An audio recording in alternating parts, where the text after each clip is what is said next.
tell us about your training. You've got an interesting background in both Taekwondo and Brazilian Jiu-Jitsu. What's your approach to training? How would you describe yourself as a mixed martial artist? And kind of paint that picture for us. Okay, a good example here. Funny you had to ask me that. This morning I woke up and I was feeling Iron Man. What I mean by that is I went on YouTube like all 21st century youth do, and I was watching Iron Man videos because I like Iron Man. I was watching when he was upgrading his Mark 1 to the Mark 2 suit. So he had the blueprints stored on Jarvis, and he put them on the table, and kind of like a hologram projector type of vibe. And he was removing the old. Have you watched Iron Man? I have, yeah. Yes. How many times? Okay, before you answer, that's gonna decide how much I like you. How many times have you watched Iron Man? Bro, I think I've watched it once, and I don't know if it was if I was all. I wasn't looking at I wasn't looking at watching it very carefully with details and all that. So I apologize. I'll go back and give it a watch. He's not my. I will send you a YouTube link of the part that I want you to watch. Awesome, please do. The blueprints were there in a 3D holographic. Yeah. That thing. They know what it is. So he was removing parts that he did not need and putting in new parts and spinning it and seeing how efficient it would be. That's my approach to training. I like to take away what doesn't work in my game. I did Taekwondo all the way to second dan black belt.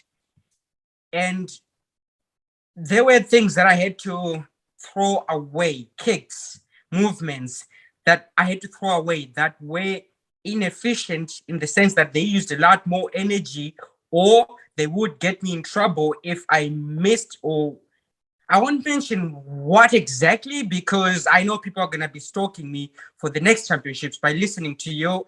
So it's kind of your fault, really. Yeah.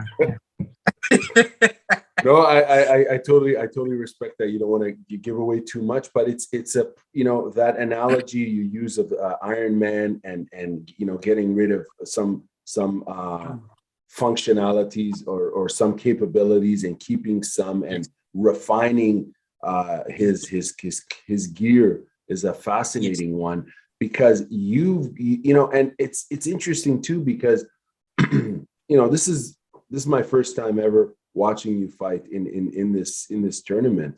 And as I mentioned from the get-go, like the kicks, the confidence in terms of owning one's space when they move forward. You move forward with these kicks that are very flashy yet equally effective and vicious. I think at one point in your second match against Mr. B, speaking about Geraldo Bach from Namibia, I remember at one point you kicked him in the thigh and he almost folded. Like he felt it, and it was such a strong kick that you just chopped him down and kind of established the sort of rhythm to the concert and orchestra of violence which you were unleashing there in South Africa at the IMMAF Africa Championship. And I'm watching this, and in my mind I'm thinking, okay, this guy clearly has a very strong striking. His forte is striking, no doubt. And then I'm watching him take people down. You know what I'm saying? Like transitioning, and at the same pace, consistent, the takedowns, fast and furious, right into a very hyper offensive jiu-jitsu game, very confident from the back.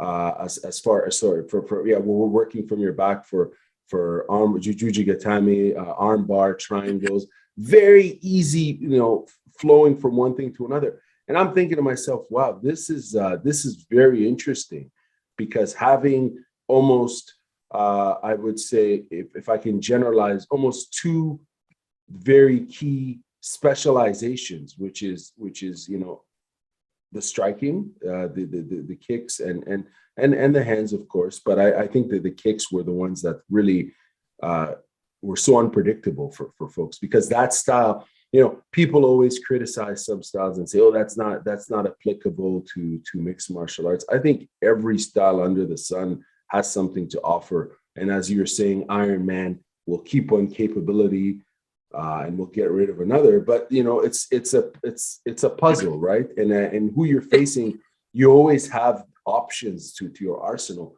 So it was very exciting. And moreover, I as a fan of this sport, and I speak as a fan, of course, I was impressed by the overall combination of it, because it is mixed martial arts, putting these two styles together.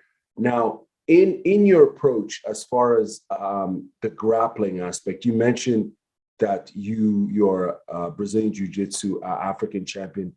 Tell us about your background in Brazilian Jiu-Jitsu. In fact, tell us who your coach is and where you train.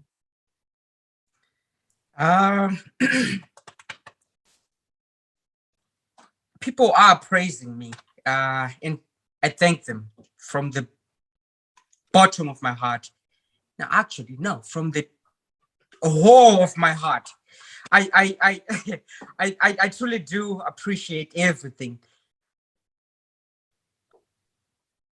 The person that I have become, I would say I have no physical talent. The speed that you saw, the timing, the techniques, I've had to train it all.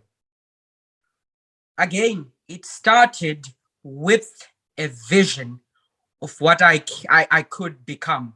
I'm still working towards that. In fact, I'm working a lot harder towards that. There was no way I could have done it by myself. I needed someone to help guide me in the right direction.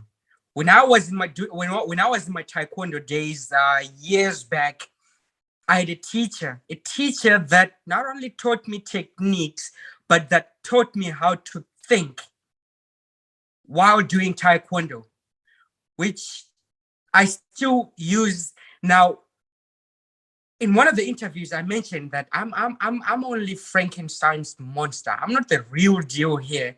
The real deal is my coach, Steve Baze of SPG Cape Town.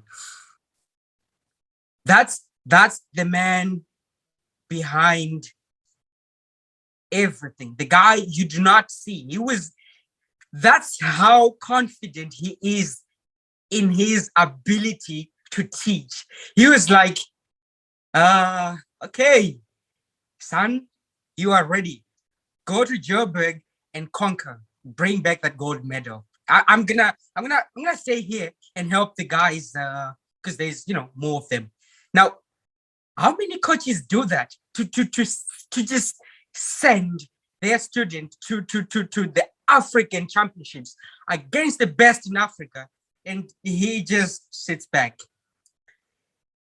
That means how fathers are. I'm gonna say fathers, not coaches. They mold their sons in their image. That's what he did to me. He taught me to think, and of course, gave me technique. That's the man that I feel like when I'm fighting, I'm not just fighting. I'm fighting and coaching myself using his mindset. Fascinating. And it's interesting too, because it's a sign of confidence in you and your growth that he says, now go and compete there. You see that, like I mentioned, the mind. I would say if I have one talent in this world, it's the ability to think. Maybe all humans do. The only difference with me is I accept mine. I acknowledge that I have the ability to learn